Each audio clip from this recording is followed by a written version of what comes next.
did his undergraduate work at Indiana Wesleyan. I want to get my notes here and get it right, in biblical literature. He did a Master of Arts degree in history at Southern Illinois, and then he earned his PhD in religion from Florida State University. So he's well prepared academically to share with us today, and the topic is how the Old Testament prophet Amos and his prophecy and his life have intersected and merged with American history, which is going to be a fascinating presentation to listen to. So without any further ado, the people here with me today and also at home, help me welcome Barton Price.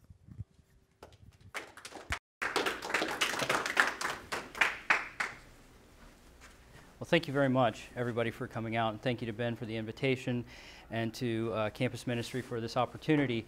I'm happy to talk about what hopefully you'll find interesting as well, which is essentially instances throughout American history, particularly in the later 20th and in the early 21st century, of ways in which individuals have invoked Amos, his name, his ministry, themes from the book of Amos out of what Christians refer to as the Old Testament, and how they have used that as a way to provide some sort of social, political, or economic commentary of the times in which they found themselves.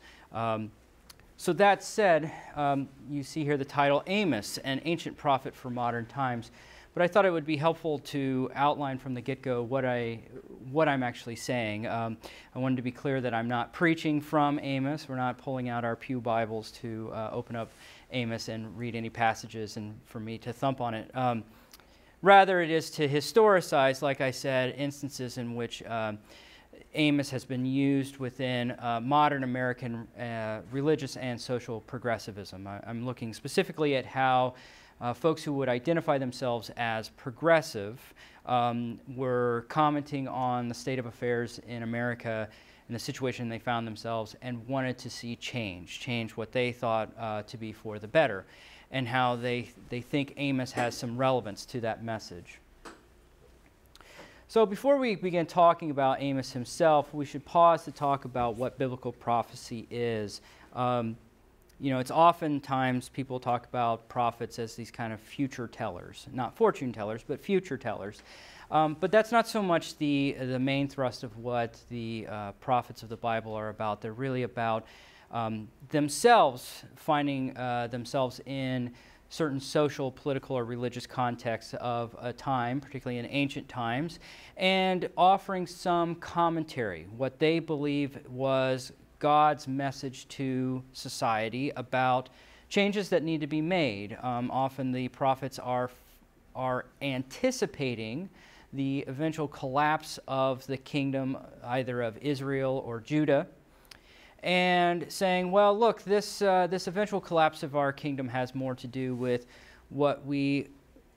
to what extent are we upholding the covenant that God has outlined in the law of Moses, or in what ways are we not looking out for the good of our own people?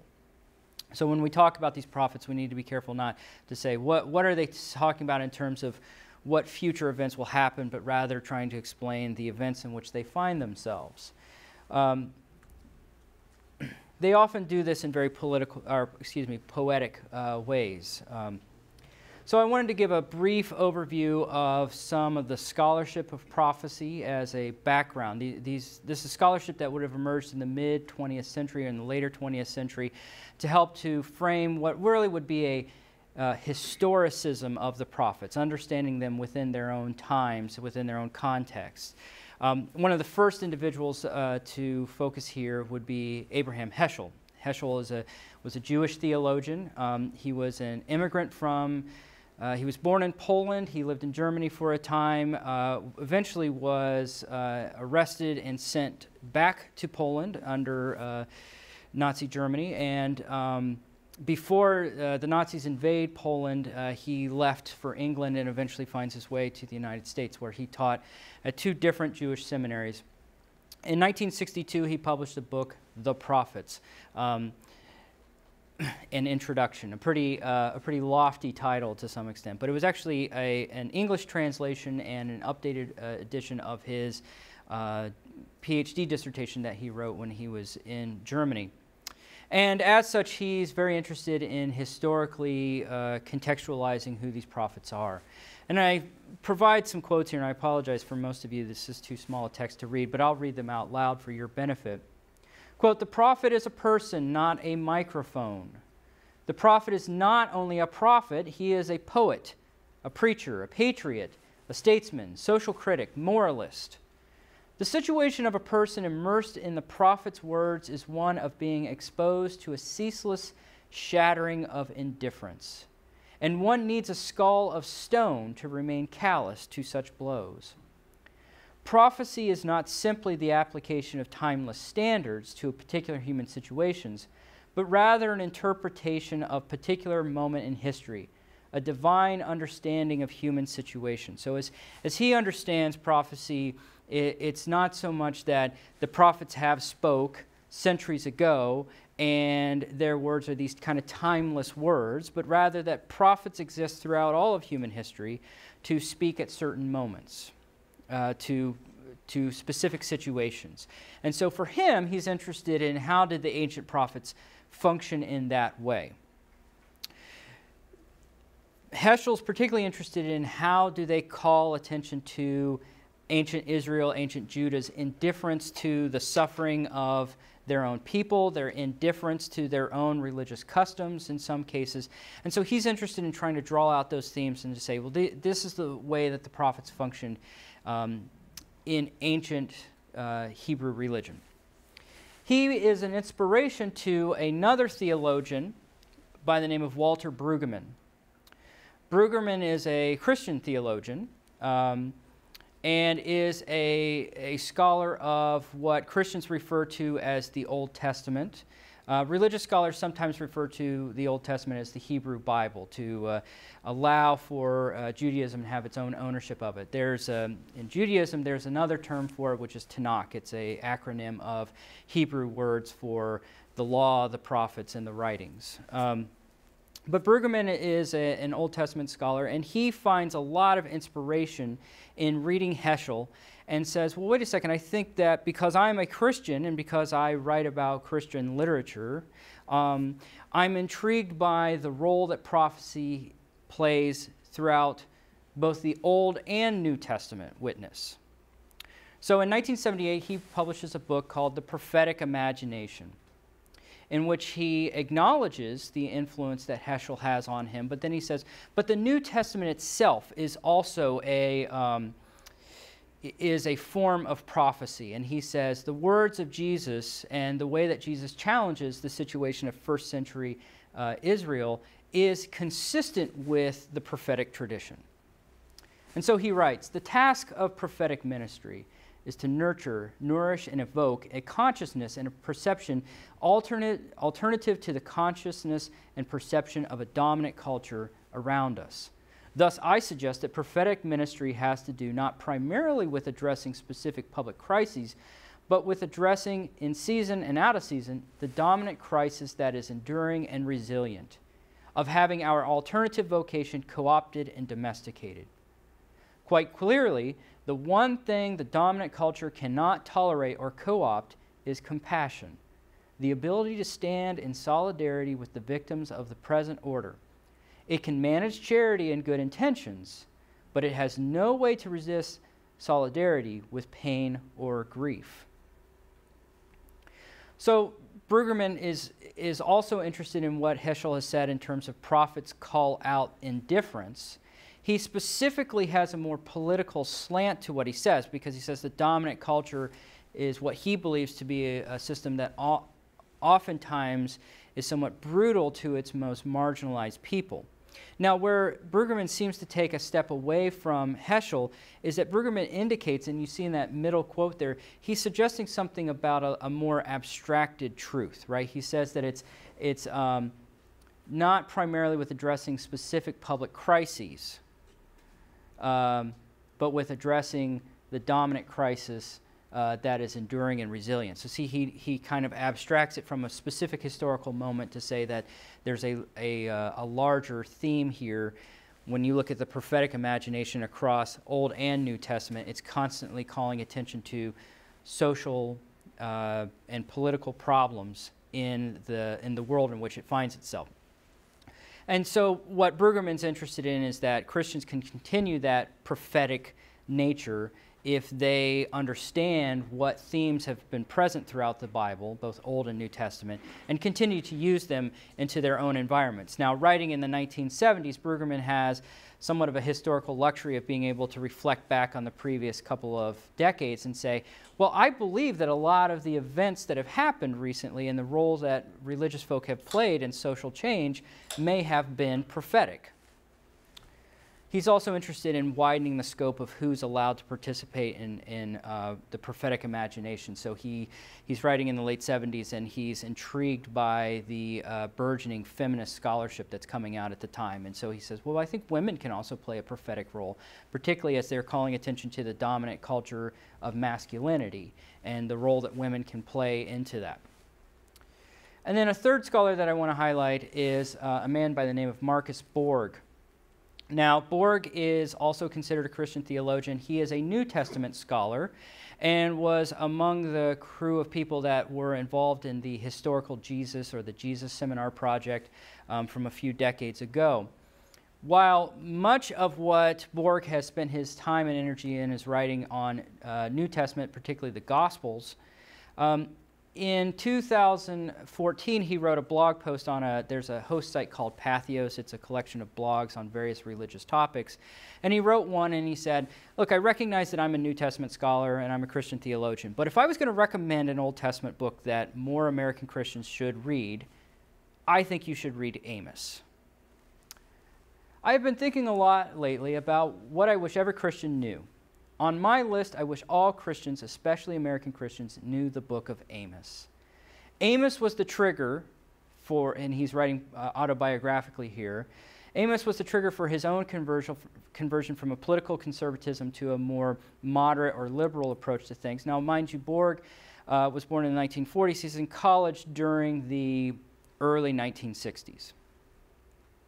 In my junior year in college, in a political philosophy course, we spent a week on Amos. The encounter stunned me. Speaking in the name of God, he passionately indicted the powerful and wealthy of his time because they had created an economic system that privileged them and inflicted misery and suffering on most of the population. Prior to that class, I had no idea there was anything like this in the Bible. Yet I had grown up with the Bible and had memorized more verses than anybody I knew. But nobody had ever asked me to read Amos or any of the prophets. I knew of them primarily through isolated verses that we understood to be prophecies of the coming of Jesus. But the prophets were predictors of events centuries in the future from their point in time. It had not occurred to me that Amos and the prophets in general might have a message for their own time and place. End quote. Now, Borg is in college in the early 1960s at the exact same time that Heschel publishes his book on the prophets. Right? So he doesn't have the luxury yet of sitting down to read Heschel. I'm sure he did at some point through his academic career, in which case he would have felt more confirmed in these sort of initial inklings that he had in college. So let's turn now to talking about who Amos is. If Borg says, well, he has a relevance, an important relevance to what Americans should read, let's give a brief overview of who he is and some themes within his book. So he's one of the 12 what scholars sometimes refer to as the minor prophets. That doesn't mean anything about their esteem or their prestige, but rather it has to do with how you classify lengthy books of the prophets, right, like Daniel, Jeremiah, Isaiah, Ezekiel, and shorter books of the prophets. These are the 12, and of those, Amos is one of the longer of the 12 books of the minor prophets. Believed to have lived during the 8th century, before the Common Era. This is during a time in which the biblical lands are split into two political entities, the Kingdom of Israel and the Kingdom of Judah. He comes from the southern kingdom of Judah, but his career is in the kingdom of Israel. And he also is very clear to claim that he himself is not a prophet or comes from a prophet family or from a priestly family, which is unlike some of the other prophets that are very clear to identify themselves as part of the religious establishment, if you will. Amos says, look, I am a shepherd and a farmer from what you consider to be a foreign land, but I believe that our God that we share has a message for your kingdom. So what themes come up within the writings of the prophet Amos? First of all, that God has a judgment against all nations, and this includes both Israel and Judah.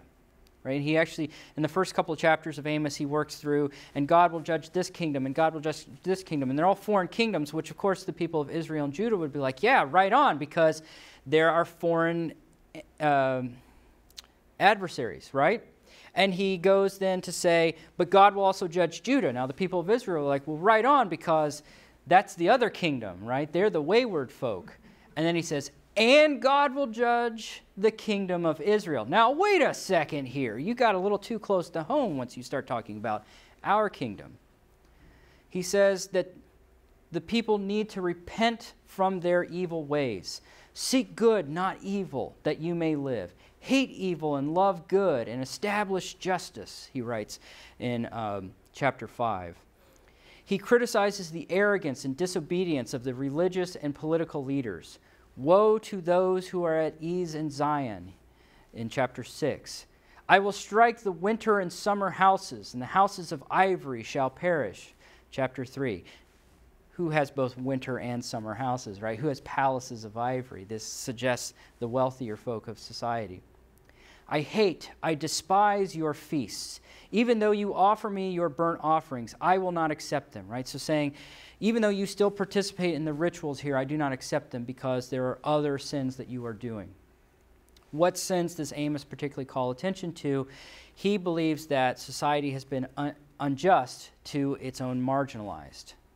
They sell the righteous for silver and the needy for a pair of sandals.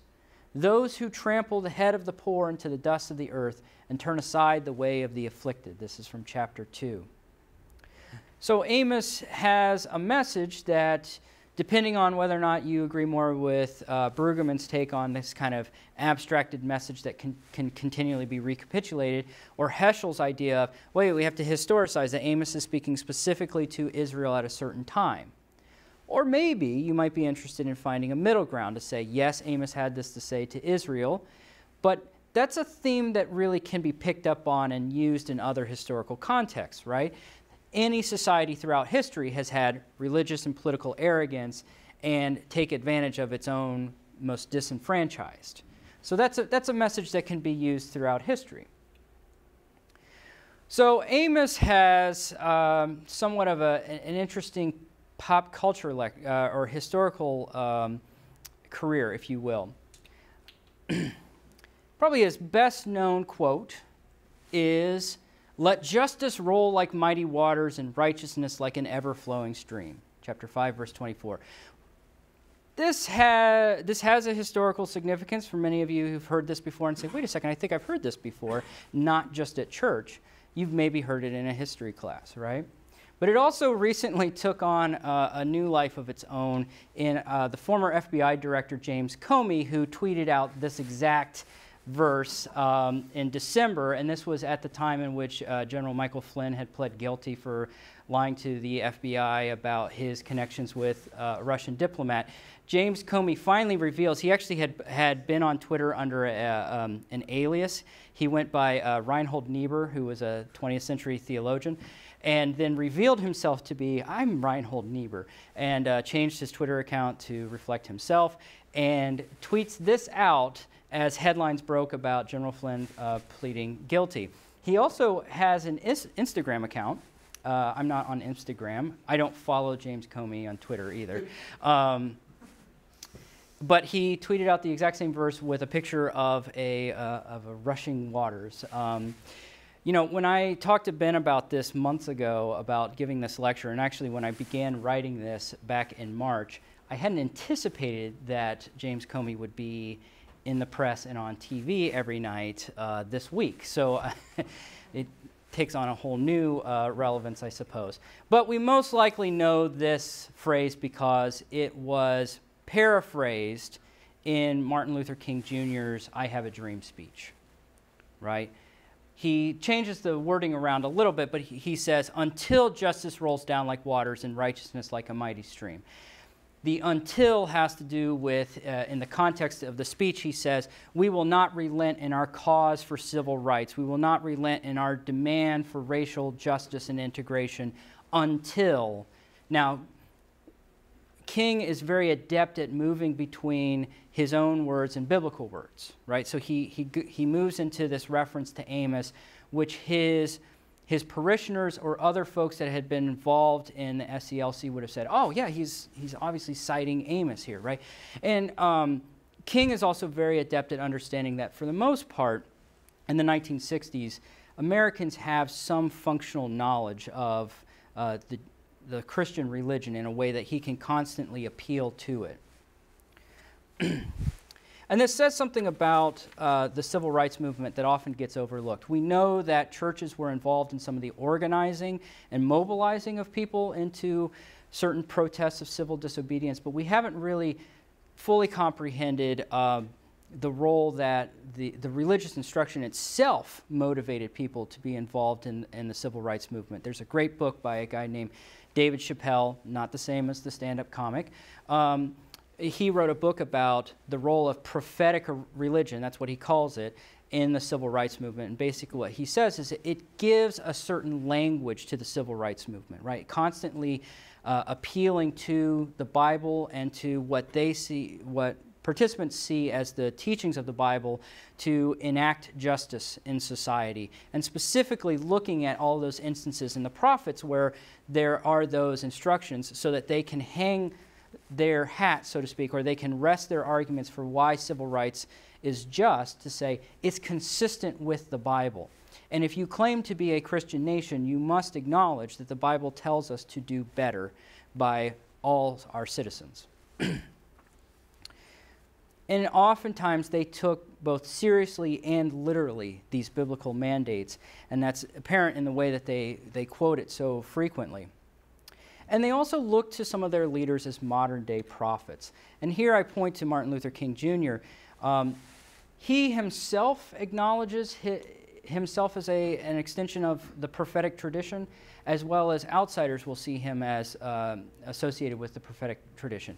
In 1963, his letter from a Birmingham jail, he writes, I am in Birmingham because injustice is here. Just as the prophets of the 8th century BC left their villages and carried their "Thus saith the Lord" far beyond the boundaries of their hometowns, and just as the Apostle Paul left the village of Tarsus and carried the gospel of Jesus Christ to the far corners of the Greco-Roman world, so I am compelled to carry the gospel of freedom beyond my own home. Notice that he references the prophets of the 8th century, and particularly the prophets that left their homes to go preach somewhere else. He's either referring to one of two prophets at that time, Jonah or Amos. And he's not alone in his own acknowledgement of himself as an extension of the prophetic tradition. Abraham Heschel himself, who was a friend and colleague of Martin Luther King Jr., says, I see in Martin Luther King a prophet, and a modern-day American prophet. This is in a speech he gives. He's introducing King to the Rabbinical Assembly in 1968. Note the date there, March 25th, 1968. This is just a week before he's killed, right? Where does God dwell in America today? Is God at home with those who are complacent, indifferent to other people's agony, devoid of mercy? Is God not rather with the poor and the contrite in the slums? Is God... Where in America do we hear a voice like the voice of the prophets of Israel? Martin Luther King is a sign that God has not forsaken the United States of America. Martin Luther King is a voice, a visionary, and a way.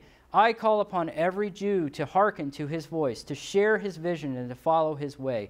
The whole future of America will depend upon the impact and influence of Dr. King. So Heschel had been involved in the civil rights movement, had marched with King at Selma, but he also, he recognizes, right? Remember, Heschel had just published 6 years before this, The Prophets, and he recognizes that there is a prophetic tradition, and it appears that King is in part of that continuity there, right? So King as an example of a legacy of the prophetic tradition, using prophetic religion to advance the civil rights movement, and in his most famous speech, citing Amos, there's some connections here of how he sees himself as an intellectual lineage, if you will, of the Old Testament prophets, particularly Amos.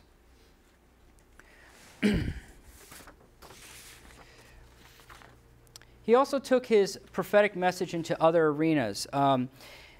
A couple weeks ago on the anniversary, the 50th anniversary of Martin Luther King Jr.'s murder, a lot of people had begun to talk about, King is more than I have a dream speech, right? He following the passage of the Civil Rights Act, he also begins to speak out about other social evils. And he identifies three main evils in American society, only one of which is racism. The other is poverty and the exploitation of the poor. And the third one is militarism. And speaking out against the Vietnam War in the mid to late 60s, King says, look, there was a time in the Johnson administration where we finally identified a war on poverty, right? We were going to fix poverty, and we were going to fix racial discrimination. And what's happened since 1965? We've gotten ourselves deeper and deeper and deeper into Vietnam and have committed more and more federal funds into that cause to the detriment to these other causes that we thought in 1964 that we might be able to eradicate. And so in 1967, this is actually April 4th, 1967, 1 year to the day before he's murdered, he gives a speech in Manhattan at the famous Riverside Church called Beyond Vietnam. And he says, there is at the outset a very obvious and almost facile connection between the war in Vietnam and the struggle I and others have been waging in America. A few years ago, there was a shining moment in that struggle. It seemed as if there was a real promise of hope for the poor, both black and white. Through the poverty program, there were experiments, hopes, new beginnings. Then came the buildup in Vietnam, and I watched this program broken and eviscerated as if it were some idle political plaything on a society gone mad on war. And I knew that America would never invest the necessary funds or energies in rehabilitation of its poor so long as adventures like Vietnam continued to draw men and skills and money like some demonic, destructive suction tube. So I was increasingly compelled to see the war as an enemy of the poor and to attack it as such. Now, King, if you've ever listened to many of King's addresses, he has a certain cadence, right? And he has a certain poetic way of how he phrases it. Notice how he says, there, as if the resources of America have been forced into suction tubes, right? So he, again, he's very aware of himself as part of a prophetic tradition. He uses poetics, he uses imagery, he uses cadence in a way to call attention to things. So inasmuch as he had used a prophetic tradition to call out racial disparities in America, he says, but there are other problems in America that I believe that I have a prophetic role to speak out against. King's prophetic witness and his work to eradicate these evils inspired many within what we would later call the New Left, a movement amongst liberals to direct society along socially and, in many cases, revolutionary lines. Yet there were some evangelicals sympathetic to the civil rights movement and to the anti-war movement who didn't squarely fit with the New Left. Right? These were evangelicals that believed, yes, there are a lot of these progressive platforms that we want to agree with, but we're not interested in the sort of revolutionary approach of people like the Youth International Party or the Weather Underground or some of these very radical elements. They also were cautious about things like the women's lib movement, right? They are deeply committed to their evangelical faith. They also don't want to jump ship from their evangelical faith into, say, mainline Protestantism or liberal Protestantism. They don't want to throw out things like the real historical facts of the incarnation, the resurrection. They don't want to downplay the importance of the conversion experience in a way that liberal Protestantism had downplayed it. And yet they feel uncomfortable within evangelicalism, particularly evangelicalism's close association with Richard Nixon. And so many of them began to say, well, you know, we agree with a lot of these progressive platforms, but is there a way that we can find a middle ground? And so in many instances, what they're trying to do is say, we're willing to go so far, but not too far. And as they begin to organize, typically through grassroots ways, they try to chart where they fit on this spectrum. In 1972, there was a group that formed called Evangelicals for McGovern, who, it was a grassroots campaign to rally evangelical faithful behind the Democratic nominee George McGovern for president in 1972. This is also at the time that the now late Billy Graham was very firmly associating himself with Nixon, and some historical interpretations would say to the detriment of Graham's reputation at the time. And some of these evangelicals say, no, we appreciate a lot of what Graham has done for evangelicalism and certainly his preaching of the gospel, but we just do not agree with him getting too cozy with Nixon. We think McGovern has a lot more to offer America. And the fact that McGovern had been one time a Methodist pastor, did anybody know that? Yeah, McGovern had been one time a Methodist pastor. He was a seminarian up at Garrett, north of Chicago, before he switched to do his PhD in history at Northwestern. He taught at a Methodist school out in South Dakota before becoming a Democratic Party organizer, congressman, senator.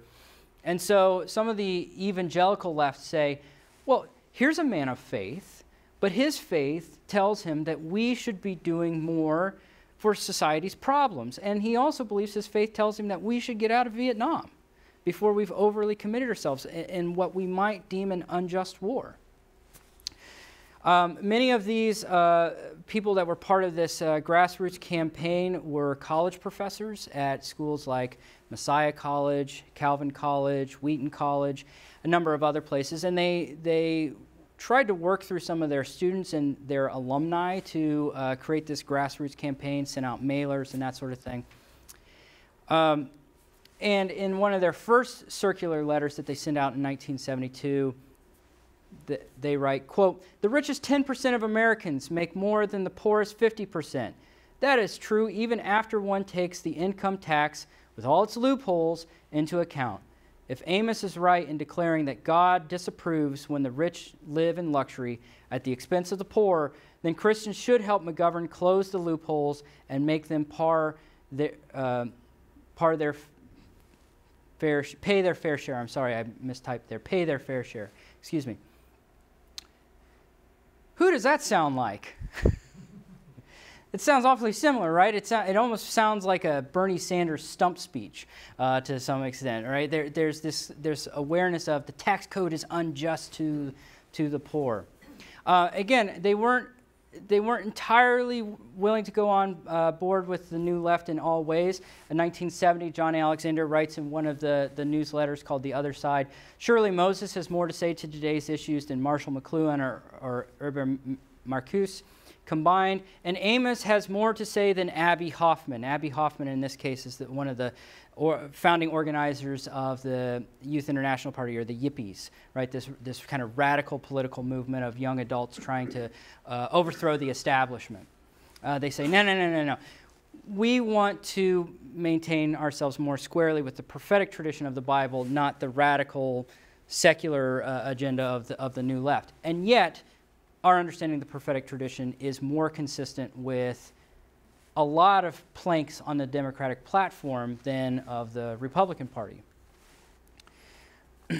The group called Evangelicals for McGovern would later disband, or well, they'd actually later change. In 1973, they changed their names to Evangelicals for Social Action, which still exists. It's just celebrated its 45th anniversary, and touts itself as not a think tank, but a do tank to equip and mobilize evangelicals on a number of social issues. One of the other leaders that came out of these grassroots movements in the early 1970s is an individual by the name of Jim Wallace. Other evangelicals affiliated with the Evangelicals for McGovern formed other grassroots organizations. In 1971, a group of seminarians at Trinity Evangelical Divinity School, Wallace was one of these, formed a group to discuss social and political issues and how their faith intersected these. They committed themselves to addressing social justice and promoting peace as an expression of their Christian faith. They began publishing a newsletter that they called the Post-American, which caused its own kind of controversy. In 1975, they moved from the Chicago suburbs to Washington, D.C., where they practiced a form of communal living, formed their own worshiping congregation, ran an after-school program and summer program for neighborhood kids, and continued their various advocacies and continued to publish their newsletter, which they renamed Sojourners in 1975. Since its beginning, Jim Wallace has been one of its leaders, and its main leader. He still is the editor-in-chief of Sojourners. He served as a religious advisor to President Obama, although he's very quick to say, I don't speak soft words to any president. I'll hold any president accountable. Today, Sojourners has moved beyond its evangelical identity, even though Wallace himself still identifies as an evangelical. And they've built a coalition with various evangelical and mainline Protestants, as well as Roman Catholics, Orthodox Christians, and they have welcomed into their coalition people of other faiths. So, for example, if anybody's familiar with Ibu Patel, who runs Interfaith Youth Corps out of Chicago, he is an Indian American Muslim, but he writes regularly for Sojourners as he's trying to, through Interfaith Youth Corps, he's trying to mobilize college students of all faiths to work together for social change. At various times, Sojourner has invoked Amos as a measuring stick by which to evaluate current social, political, or economic issues. In 2002, Wallace wrote, "If Amos were in America today, he probably would have denounced the large stock holdings at the expense of the poor." I'm sort of paraphrasing a bunch of lines here. The Hebrew prophet's condemnation of the corrupt wealth of this era, with only a few small word changes, applies quite dramatically to our current situation. Amos lived in a time not unlike our own, one great prosperity, but prosperity built upon corruption and oppression, leading to great and growing inequality. And then he says, for example, read Amos chapters 5 and 8. Other places in Sojourners, this is in September of 2016, an individual writing about the gig economy. Amos outlined some of those crimes in this week's readings: trampling the needy, bringing ruin on the poor, slavery, exploitation, and unjust business practices. Amos saw that economic exploitation takes many forms. Sometimes it might even appear as a shiny new app. For Amos, the socioeconomic reorganization without compassion is not acceptable. Nearly 3,000 years later, in today's gig economy, the same must be true for us. So notice how they're using what they see to be kind of timeless truths out of Amos and applying them to their own immediate circumstances. And then another instance in which they invoke Amos, this was back in November, as the Senate was going to vote on the new tax law. Members of Sojourners, as well as some of their partnering clergy, went to the Hart Senate building, stood in the main foyer area, and read verses from the Bible that specifically addressed the needs of society to care for the poor. And they said, "We believe the tax law is unjust to the poor." And they identified 2,000 verses within the Bible. There was both a specific event that they held in the Senate building, as well as a social media campaign, the hashtag 2000 Verses movement, in which they cited all of these verses that specifically called attention to the care for the poor and how they believe the tax law would not do that. And one of those was out of Amos chapter 4. Hear this, the word, you cows of Bashan, who are on Mount Samaria, who oppress the poor, who crush the needy, who say to their husbands, bring something to drink. The Lord God has sworn by his holiness, the time is surely coming upon you when they shall take you away with hooks, even last of you with fish hooks. And then another one from December of this past year, in which specifically, it's an editorial in Sojourners in which it's saying, we must continue the prophetic tradition, just like we had done, a few weeks ago. We must continue the prophetic tradition, and specifically saying, look, and Martin Luther King Jr. was a member of this prophetic tradition, and we see ourselves as continuing that. Let's make a point in 2018 to be prophets, to speak out against society's evils, and to say, no, the Word of God has something to say about this. Now, while Sojourners has been flirting with this idea and sometimes promoting it through its articles and certainly being much more active of recent, not to say that they never have been, there have been other individuals who have also seen themselves as continuing the prophetic tradition and more so very closely identifying themselves with Martin Luther King Jr. I would call your attention to an individual by the name of William Barber, who is a pastor in the Disciples of Christ in North Carolina. Barber has been gaining more and more press attention, particularly for the past 2 years, but really in the past 5 years. In 2013, he initiated a civil disobedience campaign called the Moral Mondays, where they gather at the state legislative building to protest what they see as unjust laws being, they would say, ramrodded by the Republican supermajority in the North Carolina legislature, and at that time the North Carolina governor. And speaking specifically to issues such as the restriction of voting rights, cuts to social programs in public education, and their concerns about environmental issues. Barber doesn't always come out and say he's a prophet, but people are beginning to say, well, he's a lot like Martin Luther King Jr., and he seems to take on this kind of prophetic personality. In an address in 2014 to Farm Aid in North Carolina, he does acknowledge his relationship with the prophetic tradition. He says, you know, in ancient Israel, prophets were not just men, they were women and men, he says. In fact, the scriptures tell us that there are 23 names of prophets in the Bible who prophesy listed in the scriptures. Now, the prophets always arose when the politicians and the priests weren't doing their jobs. They always arose when the politicians had begun to engage in the politics of fear or in the politics of domination, and when the priests had decided that their role was to be the chaplain to the state rather than a critic of the state. It is in that context that prophets would arise. And so when Barber says, I'm stepping up to speak out against these issues, he acknowledges, right, that historically prophets have done this, and I'm doing it too.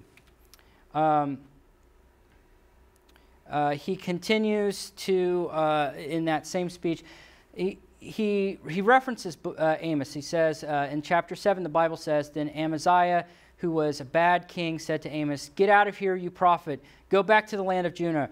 Earn your bread there. Do your prophesying there. Don't you come up here and prophesy anymore at Bethel, because this is the king's sanctuary and the temple of the kingdom. And Amos answered him, listen, I was neither a prophet nor a son of a prophet. I was a shepherd and a farmer of sycamore trees, but the Lord called me from tending the flock and said, go prophesy in Israel.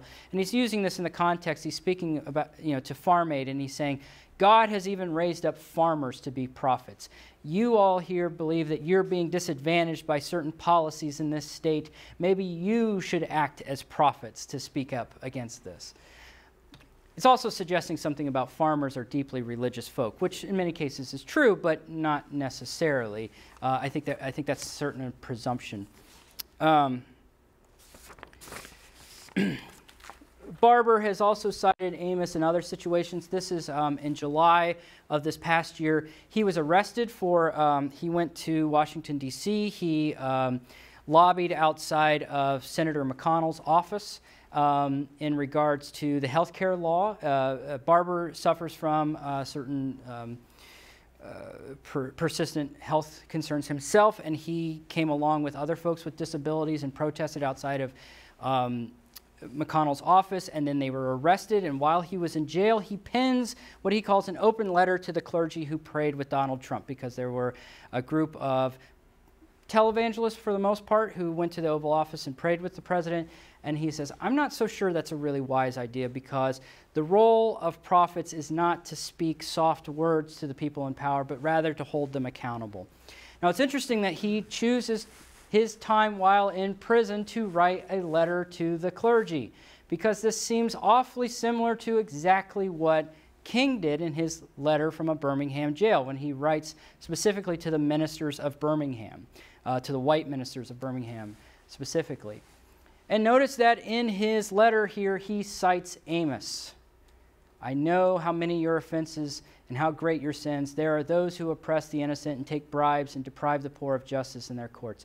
And he says, as I was praying, I could hear over and over again these words of Amos. These are the words we should be speaking to the people of power, he says.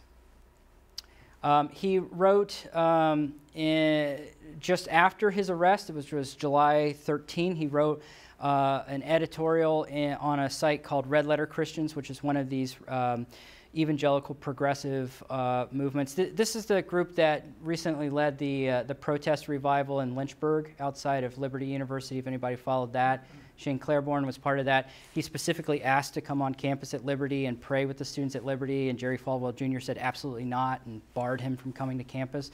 Anyway, that's part of that movement. Barber is associated with them. He was actually at that Lynchburg revival a couple weeks ago, and he writes this editorial about being arrested outside of McConnell's office, and he says one of the things that we did while we were there was we read from the prophet Amos, specifically chapter 8 in regards to the disenfranchised of the poor.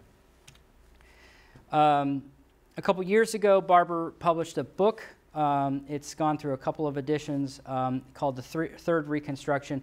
And in that specifically, he makes reference to the prophet Amos helped me name the situation we found ourselves in, both as an organization and as a nation at the beginning of the 21st century. So see how he's invoking Amos to justify what he sees as his legitimate protest against people in power, and using the Bible as a way to do that protest.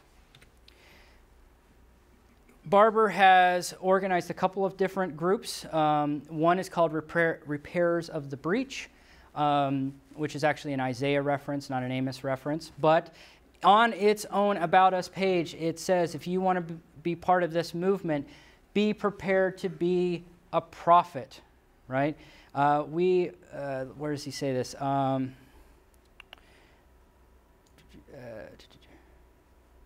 thought it was in there. Sorry, I'm losing.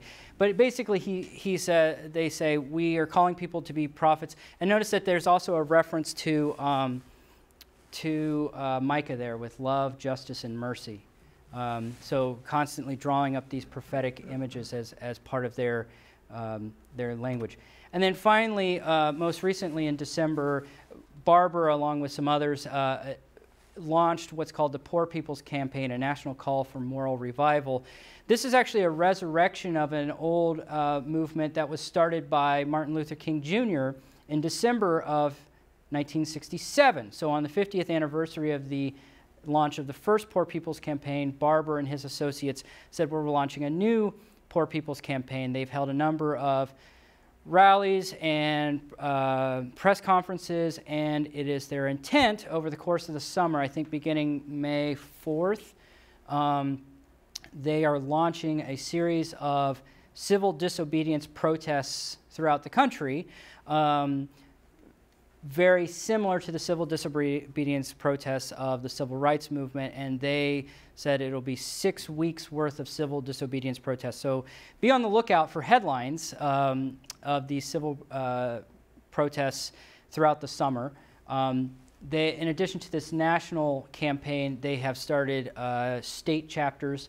There is a state chapter in Indiana. It's based out of Elkhart, if I remember correctly. There's a Mennonite church up in Elkhart that's been kind of at the forefront of that. I've recently interviewed a couple people out of South Bend and Indianapolis that are associated with it as well. Anyway, they also see themselves as continuing this prophetic tradition of speaking out about social issues. Well, listen, I've probably gone longer than I should have. I certainly did. We have 10 minutes. I'm happy to answer questions that you might have. Yeah. Why is Amos any different than the other prophets in calling for moral revival? Right. I mean, you could say just as well that why not use Isaiah, right? Repairs of the breach is a reference to Isaiah 52, if I remember correctly. Any of you who are part of a liturgical tradition know that on Ash Wednesday they always read Isaiah 58, which is about your rituals are hollow unless you have these acts of compassion against the most marginalized of society. So why is Amos more important than any other? That's a great question. I think I was most intrigued by the fact that Amos kept getting cited in a way that it's obvious to cite Isaiah, right?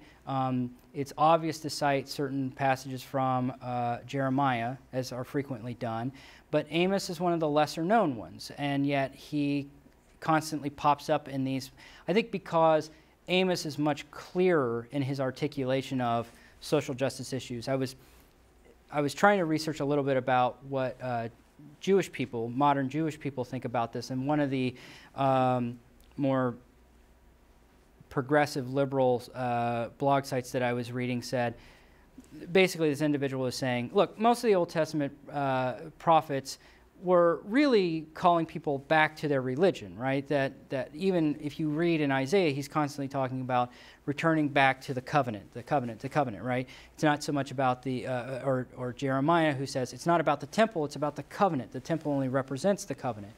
And they said, but Amos is interesting because Amos is far more concerned with social issues than covenantal issues or the Hebrew or the Mosaic law.